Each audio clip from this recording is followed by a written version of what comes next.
자, 우리 이 말씀 창세기 5장 21절에서 24절 말씀 가지고 나는 걷는다 라고 하는 제목으로 우리 하나님 말씀 증거하겠습니다.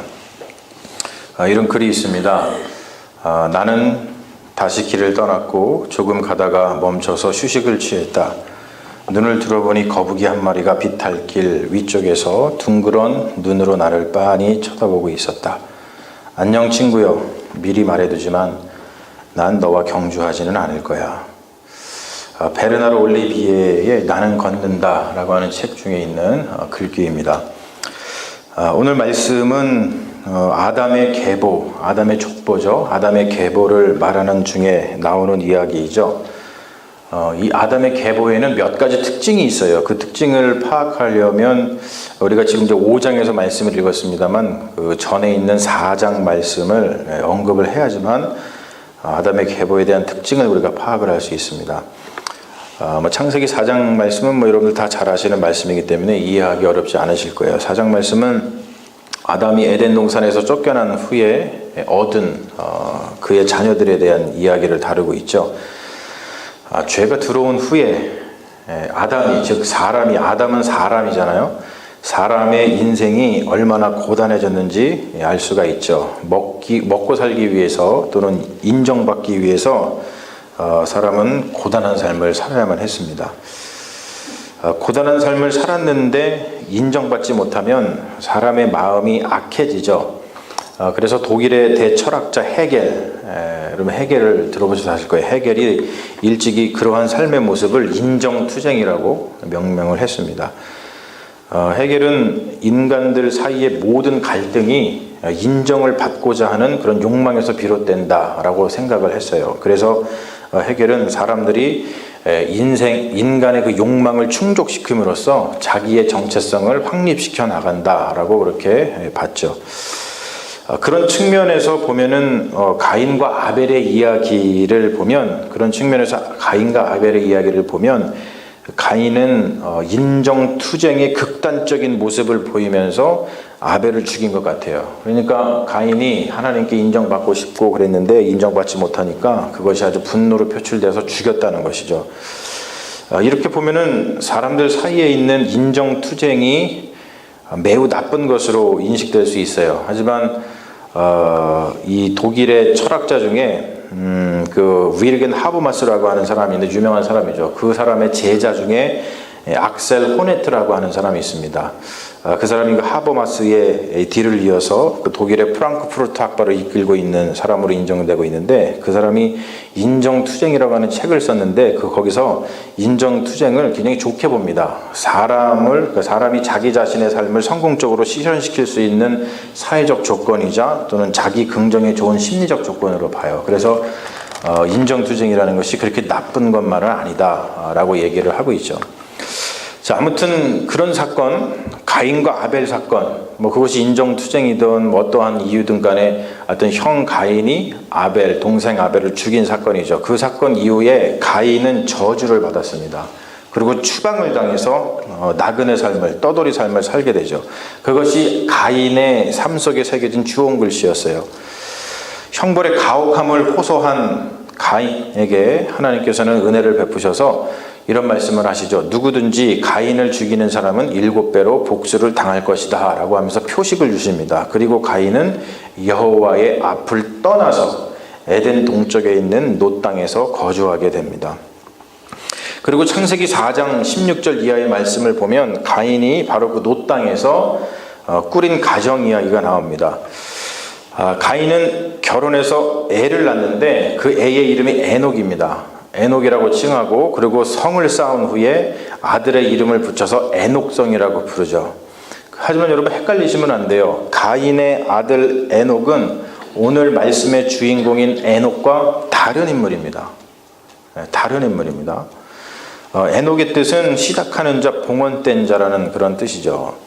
그런데 가인의 족보, 창세기 4장에 나와 있는 가인의 족보를 보면 굉장히 우울한 이야기로 끝이 납니다. 가인의 6대손 라멕이 있는데 라멕의 그 악하고 음란한 그리고 잔인한 삶을 보여주면서 가인의 족보가 끝나죠. 뭐라고 하냐면 4장 23절 24절에 보면 라멕이 아내들에게 이르되 아다와 실라여 내 목소리를 들으라. 라멕의 아내들이여 내 말을 들으라. 나의 상처로 말미암아 내가 사람을 죽였고 나의 상함으로 말미암아 소년을 죽였도다. 가인을 위하여는 벌이 7배일진데 라멕을 위하여는 벌이 77배이로다 하였더라. 이렇게 끝납니다. 그러니까 보면은 여기에는 무슨 그 가인의 6대 손인 라멕의 인생을 보면 어떤 뭐 인정하는 거, 용서하는 거 이런 건 없어요. 그리고서는 죽음, 뭐 복수, 무법 이런 것만이 가득 차 있는 것을 우리가 볼 수 있죠. 그리고 이어지는 이야기가 바로 아담의 이야기가 다시 나오는데 아담이 가인과 아벨을 떠나보낸 후에 세 번째 자식을 낳는 이야기가 나옵니다. 아담의 세 번째 아들의 이름이 뭐죠?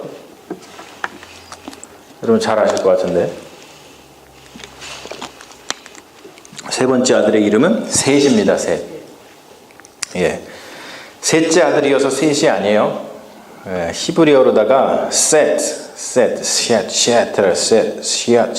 그러면 시아트 SETH 세트라 그래요. 그걸 우리말로 옮긴 것이죠. 그 이름의 뜻이 뭐냐면 임명하다라는 뜻이에요. 그리고 셋은 노아 에노스를 낳는데 에노스 때에 이르러 비로소 사람들이 여호와 이름을 불렀다. 그렇게 4장에 끝나고 있습니다. 자, 그리고 나서 5장에서 이제 우리가 읽은 그 5장에서 시작되는 아담의 계보에는 가인과 아벨의 이름이 빠져 있습니다. 이것이 5장에 등장하는 아담의 계보의 첫 번째 특징입니다. 가인과 아벨도 아담의 아들이잖아요. 근데 그 계보 족보에서 빠진단 말이에요. 빠지고 5장에 나오는 아담의 계보에서는 앞서 보았듯이 셋 아담의 아들로다가 셋이 등장을 해요. 가인하고 아벨은 빠지고, 그리고 셋은 하나님께서 주신 다른 씨이기 때문에 아담의 계보에서 바로 곧바로 셋으로 갑니다. 그러니까 다른 씨를 통해서 다른 세상을 열어가시는 그 하나님의 은혜를 우리가 볼 수 있는 것이죠. 그리고 아담의 계보의 또 다른 특징은 뭐냐면 일정한 패턴으로 계보가 소개되는 거예요. 그 패턴을 이루는 동사가 세 가지가 있습니다. 뭐냐면 낳았다, 살았다, 그리고 죽었다.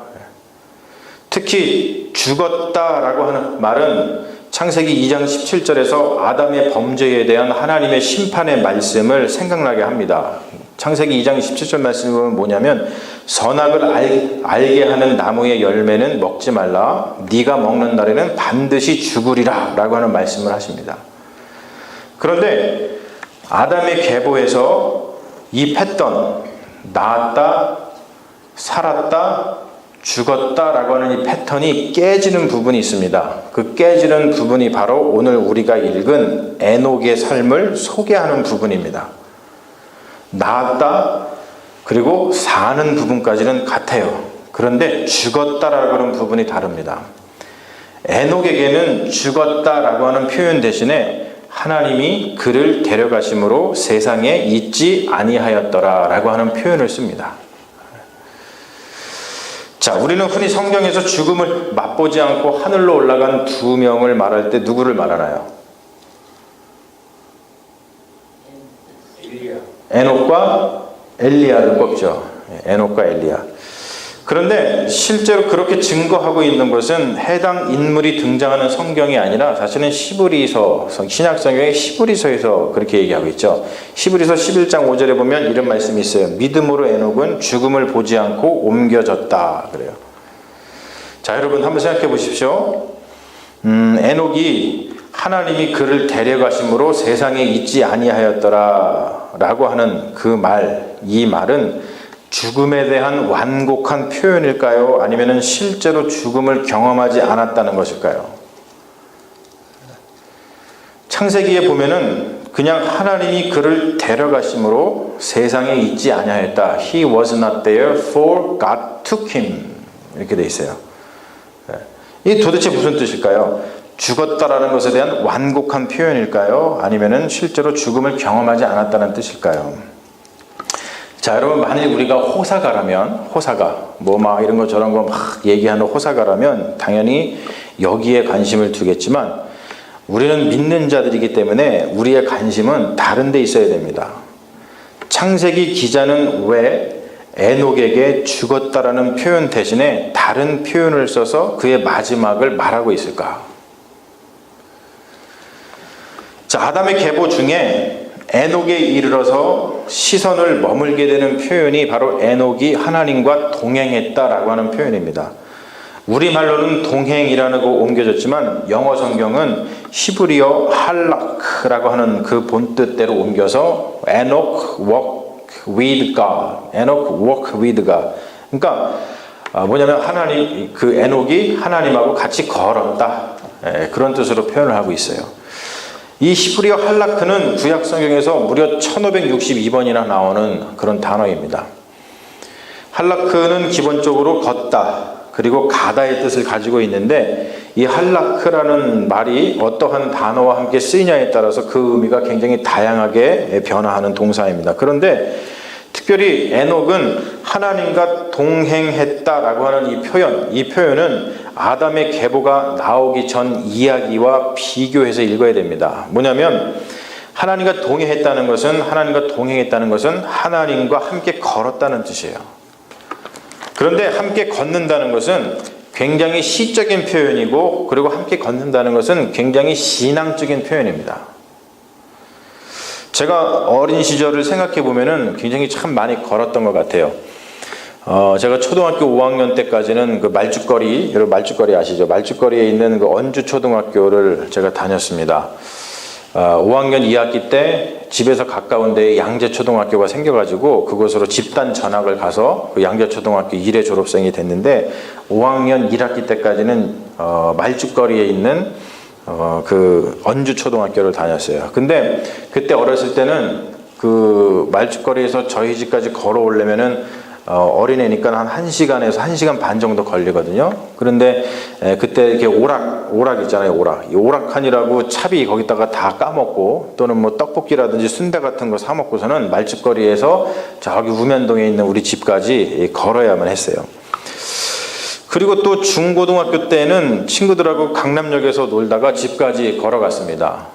그런데 그렇게 하도 수도 없이 걸어 다녔음에도 불구하고 힘들거나 시간이 길다고 느끼지 못했습니다. 뭐냐면 목적이 같지 않거나 그리고 마음이 맞지 않으면 함께 걸을 수가 없죠. 창세기 3장에 보면은 하나님께서 에덴 동산을 거니셨다는 말이 나옵니다. 그 말이 나오는데 성경은 하나님이 인간에게 오실 때 쓰는 표현을 갖다가 할라크라는 말로다가 쓰고 있어요. 하나님께서 인간에게 이렇게 오신다는 것이죠. 할라크라는 말을 표현해서 하나님이 인간에게 오신다는 표현을 성경에는 수도 없이 씁니다. 그런데 창세기 3장과 4장의 이야기를 보면은 오시는 하나님께서 사람들에게 오시거든요. 그런데 그 오시는 하나님을 나가서 맞이한 사람들의 이야기는 한 명도 없습니다. 그리고 모두들 어떻게 하냐면 자기들이 그냥 가고 싶은 대로 가는 이야기만 나와요. 우리가 잘 알고 있는 아담은 하나님이 오셨는데에 하나님을 맞는 것이 아니라 어떻습니까? 오히려 숨죠.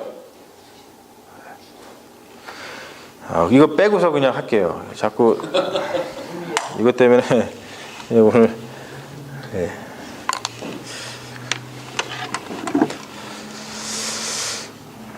자, 다시 얘기할까요? 하나님께서 오시는데 아담한테 왔어요.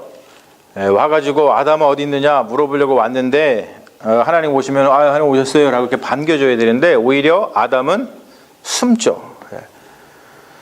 그리고 가인에게도 하나님이 옵니다. 와가지고 하나님이 와서 뭔가를 물어보려고 하는데 가인은 어떻게 합니까? 오히려 자기의 죄를 숨기기 위해서 오히려 적반하장으로 나오죠. 내가 동생을 지키는 자이니까 라고 하면서 적반하장으로 나와요. 그리고 오늘 말씀 보면은 가인은 하나님과 동행하기는커녕 여호와 하나님을 떠나서 삽니다.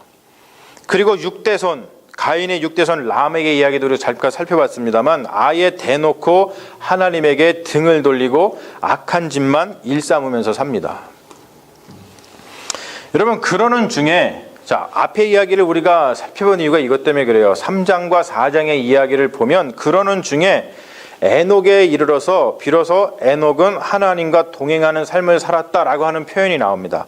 여러분, 계속 오시는 하나님을 피하는 사람들의 모습을 보다가 하나님과 동행했다라고 하는 그 에녹의 모습을 볼 때 이것만큼 아름다운 삶의 이야기가 없다는 거예요.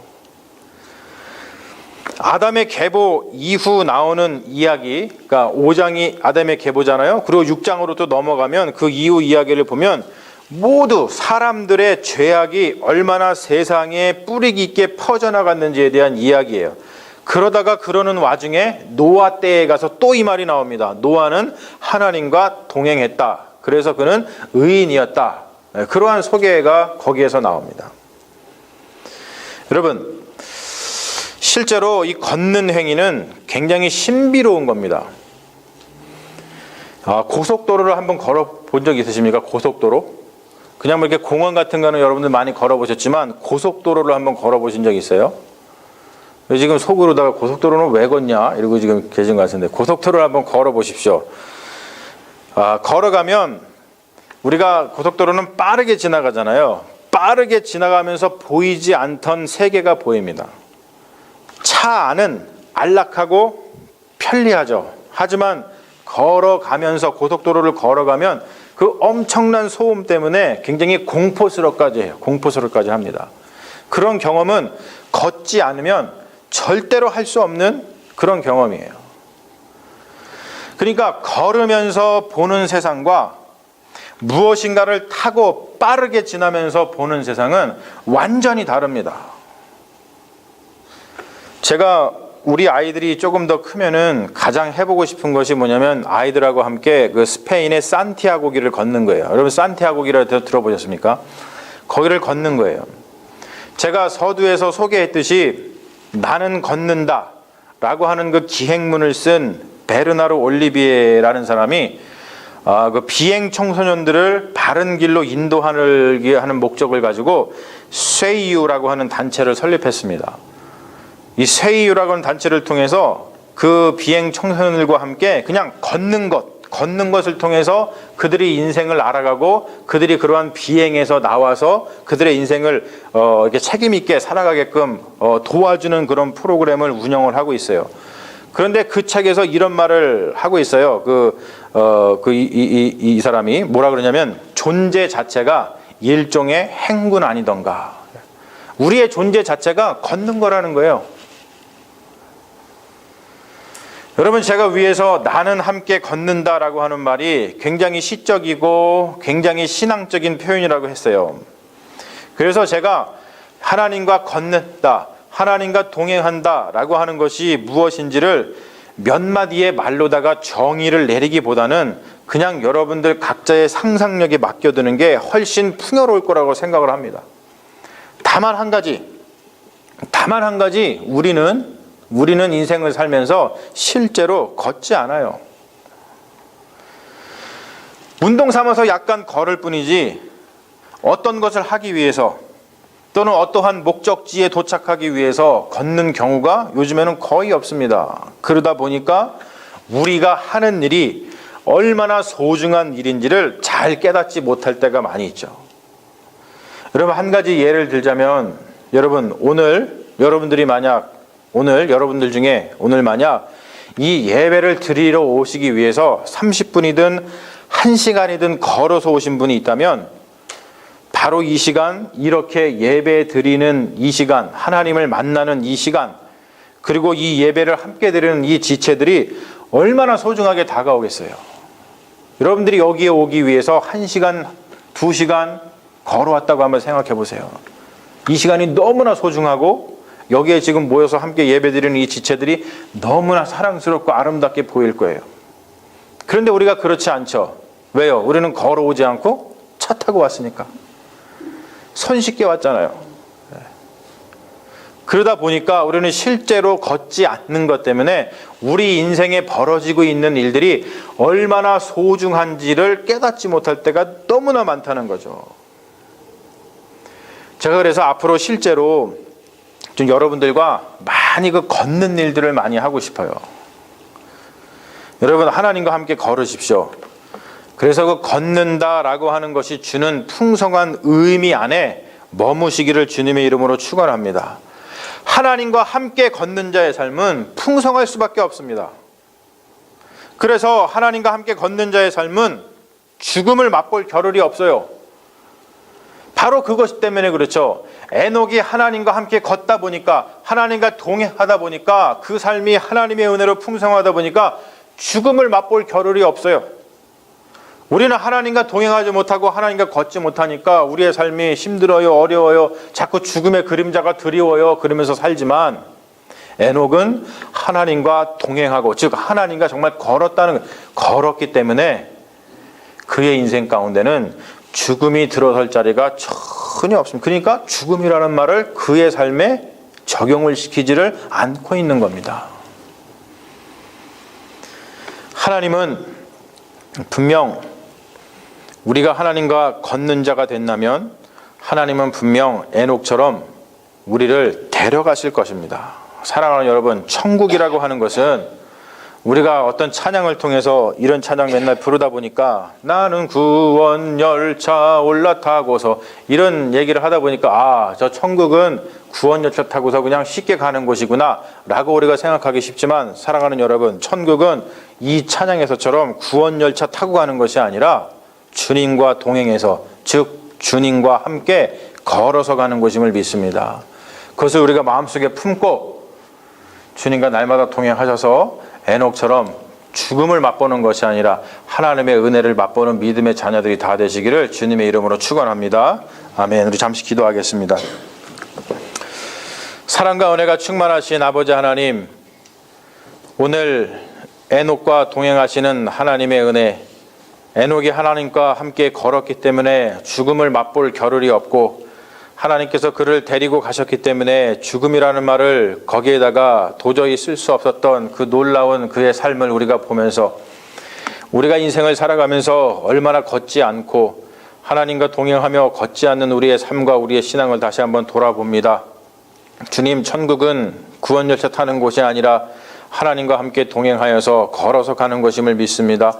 우리 삶 가운데 이 걷는다고 하는 이 놀라운 시적인 언어, 이 놀라운 신앙의 언어를 우리가 날마다 묵상하게 하여 주셔서 우리의 삶이 주와 함께 날마다 걸어가는 믿음의 삶이 되게 하여 주셔서 우리의 삶이 날마다 하나님의 놀라우신 은총을 맛보는 귀한 삶이 되어서 에녹처럼 죽음이라는 단어가 우리의 삶에 끼어들 수 없을 정도로 하나님의 은혜가 넘치는 귀한 삶 되게 주님 역사하여 주시옵소서. 주님께서 우리와 함께하여 주실 줄로 믿사오며 우리를 구원하신 예수님 이름 받들어 간절히 기도 올리옵나이다.